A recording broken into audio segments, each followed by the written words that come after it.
अस्सलाम वालेकुम fourth year. क्या हाल चाल है आपका। हम पढ़ रहे थे शख्सी ज़ान सेहत के बारे में इस्लाम का तस्वर। तो आज हमने लिबास के बारे में पढ़ना है। लिबास से लिबास इस तरह का होना चाहिए कि जो शर्म हया, गैरत व शराफत और जिस्म की सत्तर पोशी और हिफाजत के तकाज़ों को पूरा करे, जिससे तहजीब व सलीका और जीनत व जमाल का इजहार हो। यानी कि इस तरह से लिबास होना चाहिए हमारा। कुरान पाक में अल्लाह ताला ने अपनी इस नेमत का जिक्र करते हुए इरशाद फरमाया है कि ए औलाद आदम, हमने तुम पर लिबास नाज़िल किया है कि तुम्हारे जिस्म के काबिल शर्म हिस्सों को ढांके और तुम्हारे लिए जीनत और हिफाजत का ज़रिया भी हो। बेहतरीन लिबास जो है तकवा का लिबास है। तकवा के लिबास से बातनी पाकीज़गी भी मुराद है और ज़ाहिरी परहेज़गारी का लिबास भी। यानी कि ऐसा लिबास पहनिए जो शरीयत की नज़र में परहेज़गारों का लिबास हो, जिससे तकब्बुर और गुरूर का इजहार ना हो। लिबास जो पहनने का मकसद है, जो इसके मकासद हैं, वो हैं सबसे पहले है जीनत और आइश। इंसान को अल्लाह ताला ने अशरफुल मखलूक़ात पैदा किया और एक इंसान का जीनत और आइश हक है। लिबास का मकसद जीनत और आइश है और ऐसा सलीके का लिबास हो जो जीनत, जमाल और तहजीब का भी ज़रिया हो। अगला है कि लिबास एक बुनियादी ज़रूरत है। लिबास हमारी ज़रूरियात में से एक अहम ज़रूरत है। लिबास पहनने वाले के ख्यालात और इक़्तिदार का आईनादार होता है। इसका मकसद जिस्म को ढांपना और आरामदेह हालत में रखना होता है। लिबास और उसकी अहमियत हर तहजीब व माशरे में मुख्तलिफ होती है, क्योंकि इसका इन्हिसार जो है नज़रियात, रवैयात और इस तहजीब की अपनी इक़्तिदार पर होता है। अगला है कि लिबास शख्सियत की अक्कासी करता है। शऊरी और लाशऊरी तौर पर लिबास जो है माशरे में हर शख्स की इनफरादियत की अक्कासी करता है। इस तरह पहनने वाले के नज़रियात की अक्कासी होती है, बल्कि पहनने वाले की मुनफरिद हैसियत कायम हो जाती है, जो दूसरों को भी अपने नज़रियात का दिलदादा बना लेती है। सत्तरपोशी है कि इस लिबास की अवलीन जो अहमियत और मकसद जो है काबिल शर्म हिस्सों की सत्तरपोशी यानी कि पर्दा पोशी अल्लाह ताला ने शर्म व हया इंसान की फितरत में पैदा फरमाई है। यही वजह है कि जब हज़रत आदम अलैहिस्सलाम से जन्नत का लिबास फ़ाखरा उतरवा लिया गया तो वो जन्नत के दरख्तों के पत्तों से अपने जिस्मों को ढांपने लगे। इसलिए ऐसा लिबास मुंतखब कीजिए जिससे सत्तरपोशी का मकसद पूरा बखूबी पूरा हो सके, यानी कि पर्दा पोशी हो सके। मौसमी असरात से बचाओ। लिबास ना सिर्फ इंसान की सत्तरपोशी करता है बल्कि इसे शदीद मौसमी असरात से भी बचाता है। सर्दी से महफूज रखने के लिए सर्दियों में ऊनी लिबास और गर्मियों में गर्मी से महफूज रखने के लिए कॉटन का लिबास इस्तेमाल किया जाता है। बीमारियों से रोकथाम करता है जो लिबास है। जिस्म पर मौजूद लिबास बहुत सारी बीमारियों की जरासीम को अपने ऊपर ही रोक लेता है और इन्हें जिस्म पर असरअंदाज नहीं होने देता। ज़ौक़ लतीफ़ की निशानदही। हर मुआशरा अपनी रवैयात और नज़रियात को मुख्तलिफ़ तरीके से अपनाए हुए है। हम अपनी ज़ुबान में उसको फ़ैशन कहते हैं। फ़ैशन को भी अपनाने में हर शख्स का अपना ज़ौक़ होता है। लिबास में कपड़े का चुनाव, रंगों का इम्तज़ाज, लिबास का डिज़ाइन, चाहे वह सादा हो या कीमती, देखने में आँखों को भला लगता हो, इंसान के ज़ौक़ लतीफ़ की निशानदही करता है। आ गया तहारत लिबास। यानी कि तहारत लिबास से मुराद ऐसे लिबास का हर किस्म की गलाज़त से पाक होना है। नमाज की सूरत में जिस तहारत को मद्देनज़र रखा जाता है वो सफाई से भी बुलंद पाकीज़गी है। कुरान मजीद में इरशाद बारी ताला है, और अपने कपड़ों को साफ़ रखो। नमाज अदा करते वक्त जहाँ जिस्म का पाक होना यानी बावज़ू होना ज़रूरी है, वहाँ लिबास का पाक होना भी इसी तरह शर्त है। नमाज के अलावा भी लिबास की सफाई और पाकीज़गी पर जोर दिया गया है। रसूलुल्लाह सल्लल्लाहु अलैहि वसल्लम का लिबास अगरचे सादा और पैबंददार होता था, मगर साफ़ सुथरा और पाक ज़रूर होता था। आप सल्लल्लाहु अलैहि वसल्लम अपने सहाबा कराम को भी पाक और साफ़ लिबास पहनने की तलकीन फरमाया करते थे। इस्लाम में पाकीज़गी की बहुत ज़्यादा अहमियत है, इस लिबास में भी सफाई और पाकीज़गी का होना बहुत ज़रूरी है। अगला है कि लिबास की मुख्तलिफ़ किस्म की किस्में हैं, यानी कि सर्दियों के हिसाब से और गर्मियों के हिसाब से, और मुख्तलिफ़ किस्में हैं इसमें कि किस किस्म का लिबास होना चाहिए। सूती लिबास होना चाहिए, रेशमी होना चाहिए, खाल का लिबास या लीलन का लिबास या ऊनी लिबास। तो सबसे पहले जो है वो है सूती लिबास। हम जो कपड़ा भी रोज़मर्रा इस्तेमाल करते हैं वो आम तौर पर मुख्तलिफ़ रेशों से हासिल किए जाते हैं। कपास के पौधे से हमें रुई हासिल होती है, फिर रुई की पूनियाँ बनाकर इसे चरखों और मशीनों की मदद से काट कर धागे में तब्दील कर लेते हैं और फिर इस सूत का जो कपड़ा बनता है इसे सूती कपड़ा कहते हैं। सूती कपड़ों की जो खसूसियात और इनका इस्तेमाल है वो है, सूती कपड़े बहुत पायदार और मज़बूत होते हैं और इन्हें आसानी से धोया जा सकता है। इसमें नमी जज़ब करने और ख़ारिज करने की सलाहियत होती है और गर्मियों के मौसम में नहायत आरामदेह लिबास जो है तस्वर किया जाता है। कपास का धागा हर तरह से ही आराम का बायस है, इसलिए ये जिस्म की हरारत को मुंतकिल करता रहता है और इसे पहनने से ठंडक का एहसास होता है। सूती कपड़े में दर्जा हरारत बर्दाश्त करने की सलाहियत मौजूद होती है, लिहाजा इन्हें आसानी से स्टरलाइज किया जा सकता है, यानी कि जरासीम से पाक करना या जरासीम कोश। मुख्तलिफ रेशों को मिक्स करके भी कपड़ा बनाया जाता है, जिसकी वजह से उनकी कारकर्दगी और ज़्यादा अच्छी हो जाती है। अब है रेशमी लिबास। रेशमी लिबास जो है रेशम के कीड़ों से हासिल शुदा रेशम से तैयार किया जाता है।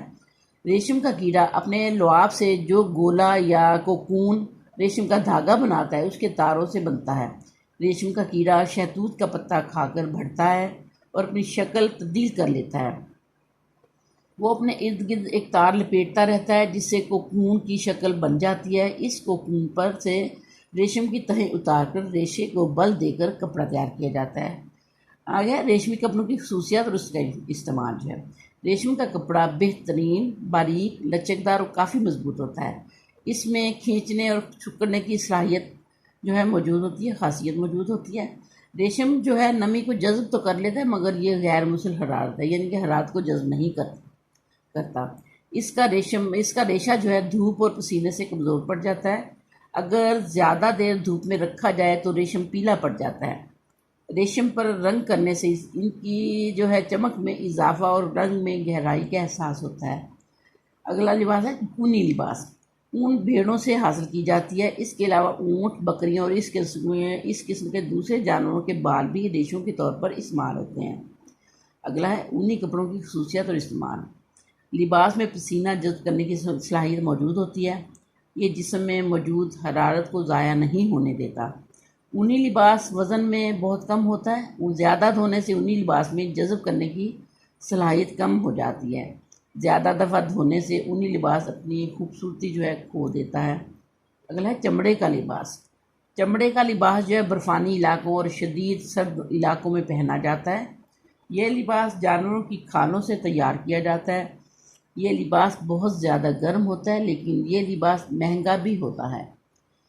चमड़े के जो कपड़ों की खसूसियात और इस्तेमाल। इस कपड़े को पहनने से ठंडक का एहसास नहीं होता, जिस्म की हरारत को ख़त्म नहीं होने देता। ये बहुत कीमती लिबास होता है। ऊनी लिबास को धोना भी मुश्किल हो जाता है। ऊनी कपड़ों को इस्त्री करने की ज़रूरत भी नहीं पड़ती। अगला है लीलन का लिबास। लीलन का जो रेशा है अलसी के पौधे की नरम टहनियों से हासिल किया जाता है।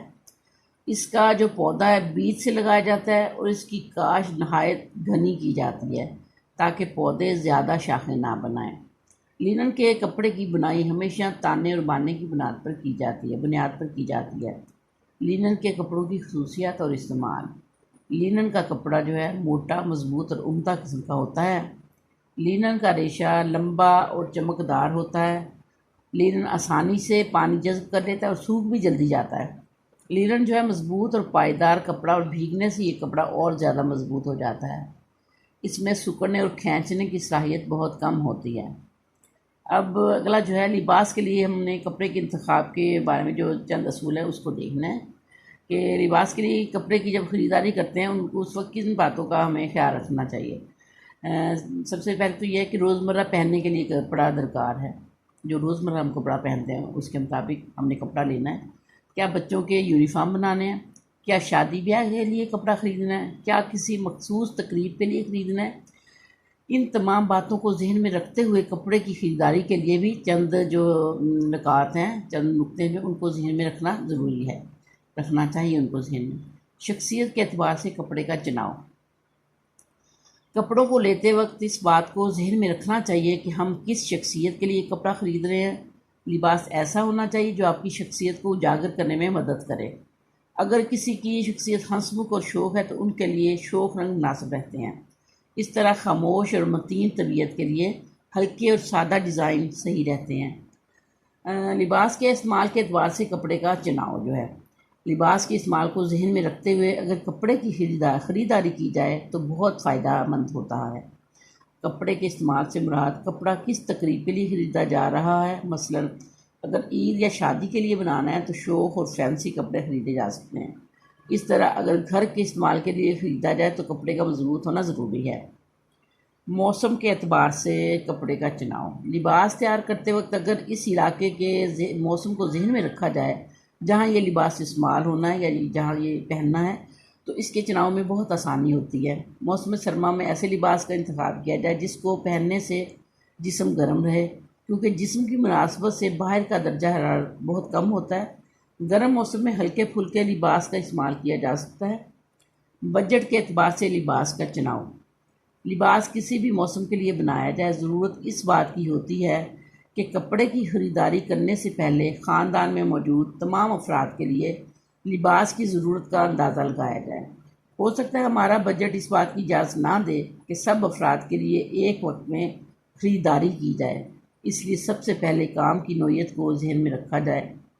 बाहर काम करने वाले और स्कूल जाने वाले बच्चों को ज़्यादा कपड़ों की ज़रूरत होगी और फिर उसके लिए कितने पैसों की ज़रूरत होती है, तो बजट के मुताबिक हमें कपड़ों की ख़रीदारी जो है करनी चाहिए। फ़ैशन और मुआशरा के एतबार से लिबास का चुनाव, जैसा कि हम सब जानते हैं कि हम एक इस्लामी मुआशरे में रहते हैं, इसलिए ऐसे कपड़े और लिबास का चुनाव करना चाहिए जो हमारी तहज़ीब की अक्कासी करे। पाकिस्तान के मुख्तलिफ़ इलाक़ों में मुख्तलिफ़ लिबास इस्तेमाल किए जाते हैं, इसलिए हमें ख़रीदारी करते वक्त अपनी तहज़ीब और फ़ैशन दोनों को जहन में रखना चाहिए। कपड़ा लिबास की खसूसियत के मुताबिक हो, कपड़े की ख़रीदारी में लिबास की खसूसियत को जहन में रखना भी अहम है। मसलन जिस तरह का कपड़ा सिलवाना हो उसके मुताबिक कपड़े की ख़रीदारी ज़रूरी होती है। अच्छा फोर्थ है ये आज का आपका सबक है, इसको आपने बहुत अच्छी तरह से याद करना है। इंशाअल्लाह ताला अगले लेक्चर के लिए फिर दोबारा हाज़िर होंगी। अल्लाह हाफ़िज़, अस्सलाम वालेकुम।